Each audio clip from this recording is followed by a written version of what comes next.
going on, everybody? I'm Max Ralph. Seth Engle. 1-0 podcast today. We're doing a little bit of a rapid reacts. We had a lot of news come out today. Some of it kind of surprising. Today was James Franklin's first weekly media availability. The season's upon us.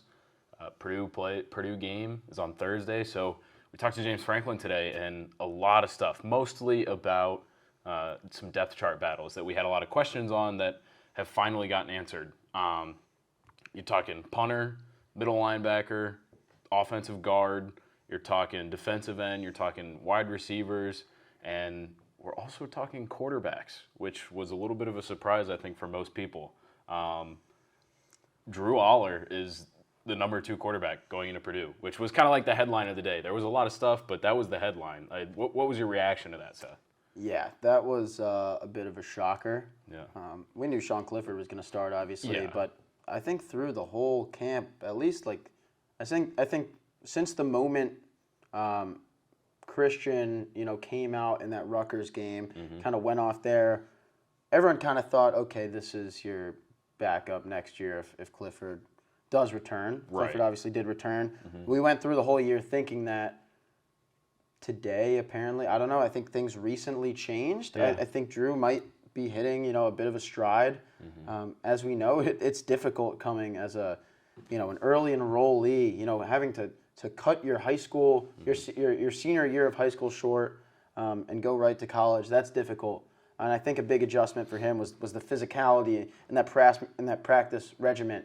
And at this point, with the season about to start, I think maybe he's easing in. He's it's become kind of a regular routine for him. And I think, he's finding his place just as he was expected to do early on. Right. I think if you go back to the spring, he was the number 4 quarterback, I don't even think Bo Pribula, I don't even think he'd beaten Bo Pribula yet. And now for this to have just completely flipped on its head is kind of surprising. It was jarring when that news came out. I was actually sitting in class. I know you were at the Beaver Stadium media room, but I was sitting in class and I saw this come up on my phone. I was like, what? No way. That's not real. I think like you said, I think he just kind of flipped the switch recently. Yeah. He must have just shown off why he was a 5-star quarterback out of nowhere fall camp. We just came back from practice. I mean, Christian Veillere was there. He was taking the number 3 reps or not number 3, they didn't do any team periods, but he was the 3rd quarterback to throw on routes on air. Right. And, take what you will from that. James Franklin said that this is going to be an ongoing competition all season long. But the fact that Drew Allar is the number 2 quarterback going into Purdue is really surprising. And it's interesting. James Franklin's quote, I've got it pulled up here. He said, "When we take all of the information, coach's opinion based on their gut and experience, data from everything that we keep track of, Drew has earned that opportunity in week 1. Yeah. So it has nothing to do with Veillere being hurt or anything. It's clearly performance-based, which is what Penn State fans wanted to see. And I think while it kind of sucks for Christian Veillere, I think it's a good thing in the long haul for Penn State. Well, I think it's great for Penn State, especially when you compare it to last year. When you look at that Iowa game, which was, maybe the turning point of the season. Absolutely. Clifford goes down, Roberson comes in, the game's pretty much over. You look at that QB room right now, and it is, an exact opposite of what that QB room was a year ago. You have options. We've said for the longest time, Christian Veillere is, potentially able to start on a Power 5 program. Right. From what we've seen from him. Yeah. The fact that Drew Allar's ahead of him right now, speaks numbers of, what Penn State's QB room is, what Mike Yurcich is doing there, how he's developing the young talent. Right. So, I think it's all green lights for Penn State. I think the main question moving forward is, how much longer is CV going to be a Nittany Lion? Yeah, and, like James said, it's a ongoing competition, right. So maybe there's changes there. Who knows? And it's a long time before Sean Clifford's actually out of Happy Valley, so who knows? But I think the thing, you mentioned Mike Yurcich and the way he's developing quarterbacks, the things that stand out to me from this Franklin quote that I just read is that the second thing he mentioned was, after information, was coach's opinion based on their gut and experience. I think this is kind of like a trust move between Franklin and Yurcich, for Yurcich being in his second year.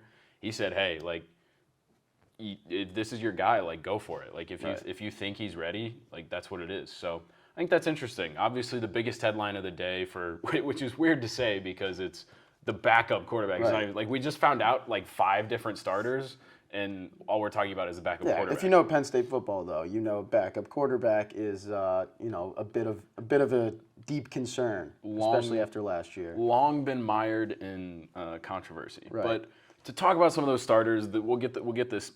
The most obvious one out of the way is Barney Amore at punter. He took the first team punts in the blue-white game and was kind of viewed as the favorite ever since Jordan Stout left. He set records at Colgate before he transferred to Penn State. I like him as a punter. I think he will be solid. And a good moment for him. I don't know if you've seen the video, but I know you have, Seth. But he was a walk-on when he transferred over from Colgate, and every year Penn State picks a walk-on to give a full scholarship to. Eli Manning came to Happy Valley and announced that Amore was on full scholarship. Right. That's always pretty cool. And the team gets all hyped for him. But that was a pretty obvious one. Yeah. And then also on the special teams, they announced field goal kickers, which is going to be Jake Penniger, who once held that job, then lost it, now retains it after a couple of years. How do you feel about that? It's almost like they didn't really have, a true go there, but he was probably the best option. It's interesting because I think Penn State has a long-term place kicker on its roster with Sanders Sahaydak. Right. And I think that Sahaydak will be the guy for years to come. This is obviously Penniger's last year of eligibility. I think it might just be more of an experience thing at this point. And I do honestly think that Penniger will have a short leash. I think if he struggles badly at the beginning of the season, I think we could see Sahaydak take some of those kicks.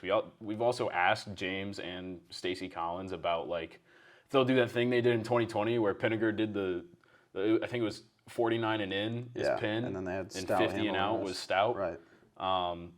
So they mentioned that, like, if they had to do that, they would do it. But I think Penniger's the guy for now, but I do think he'll have a short leash. Right. And then, the other kickoff, the other kicker job is kickoffs, which is still an ongoing competition. I think it will be Gabe Nwosu. Yeah. It's between Nwosu and Sahaydak right now. Right. Nwosu's been on the roster, longer. I don't know. He's a bigger guy. I think it would be interesting just having a big 6'6" punter. Well, a big kickoff guy again, because there was Joey Julius from a few years ago who gained all that love from fans, and then you have Nwosu, who's when he trots on the field, if he wins that job, he trots on the field like he looks like people a are defensive gonna lineman. People are gonna know his name pretty soon, and he wears number 99. Yeah, so. there you go. But yeah, James Franklin said that they're gonna switch the kickoffs every kickoff between Nwosu and Sahaydak. I don't know. I don't really have much of a prediction for that spot, to be honest. I think either guy could win it. It might be Nwosu just because, like, the coaching staff is kind of raved about how big of a leg he has. Right. One of the bigger competitions that we've been talking about since spring is middle linebacker. And we found out about a week ago, James Franklin kind of surprisingly said that he felt Tyler Elsdon had an edge over Kobe King. And then today he announced that Elsdon will get the starting job. I mean, we'll see plenty of Kobe King, but it will be Elsdon on the field for that first rep. Yeah, and I feel good about that. I mean, Kobe King, I think, has a bright future. I think Elsdon has earned his spot. Yeah. He's kind of been a guy that we've heard about for, a while. He's a guy who, like, wins the camp, and then, we didn't see too much of last year, but he still, he played. We really started hearing about him a lot this past spring, and he started turning some heads, kept it consistent. It was a pretty consistent, competition throughout the summer. Franklin kind of says, Kobe King he has some things he needs to work on. Yeah, he's a redshirt freshman playing arguably the most important position on the defense. For sure. So it's kind of hard to just kind of put all that onto such a young guy who only played in 4 games last year. Right. I think my prediction is that by the end of the season, Kobe King will be the starter. Yeah. It's hard to say because I don't necessarily think Elsdon will struggle, but I just think King's ceiling is a little bit higher as a linebacker. I don't know. That position group, we've said it over and over again. Manny Diaz doesn't like hearing it from us, but that position is just a question mark. Like they're the X factor of the defense. Yeah. If you get good play from Elsdon and Kobe King, Penn State's defense looks really good. But if you don't have that consistent presence in the middle of the field, that affects both your run stop and your pass defense. Like it's the most important spot, and it's not a spot Penn State likes having some question marks at, but they at least know who's starting at this point. Yeah.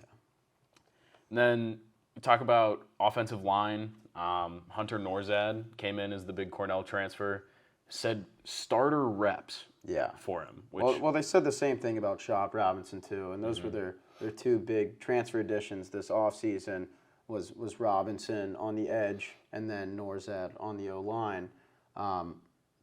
They may start. We don't really know about that DN spot yet. It's probably going to be Tarburton. We're not really sure yet, but Robinson's going to play a lot. I think we've all known that. Coaches have raved about him since he stepped on campus. He's going to play starter reps, like you said. Yeah. Norzad's going to play starter reps, even if he doesn't start. I think my prediction for what that means is that neither of them will start. Yeah. My guess is that the reason James Franklin worded it that way is that they won't start, but they'll play as much as the guys who do start play. It's similar to what Sider was saying about Singleton and Katron Allen. I doubt they get the start. I think it'll be Kevon Lee. But those are two guys that I think we should all expect to see, a decent amount. Right, and we'll talk more about running backs at a later time, but you'll see 4 guys. And then so we talked about Chop Robinson, and the only other thing that was kind of noteworthy today from James Franklin was the wide receivers. Oh, yeah. Obviously, you've got the 3 guys at the top. You've got Parker Washington, Mitchell Tinsley, and Keandre Lambert-Smith. But then James Franklin said he's got 5 guys he feels good about and a 6th one that might be right on the edge. Right. So those 2 other guys outside that big 3 is most definitely Trey Wallace and then Malik Mega. Yeah, and then I think that 6th guy is Jaden Dotton. Yeah. So, I mean, we just talked about receivers not too long ago, and I really think this group is in a good spot. And James Franklin was saying they want to be 2 deep at all 3 positions. And I think they are right now. Right. So, and then that's not even mentioning, the young guys we could see potentially later in the season, like Caden Saunders and then maybe Amari Evans as well. Yeah, you're not going to see a ton from them, but you'll see some, especially as we get into the games like Ohio and Central Michigan. Right. But I kind of doubt you see a ton of freshman wide receivers against Purdue. But, that is what it is. But yeah, that's pretty much the big news for today. Weekly press conference, so... Drew Allar, quarterback number 2. Kind of shocking, but I think it will make a lot of Penn State fans happy. But yeah, it already has. Yeah, exactly. So, thanks for watching. We're the 1-0 podcast. Keep following along online at collegian.psu.edu and on Twitter at PSU Footblog and 1-0 Pod. Peace.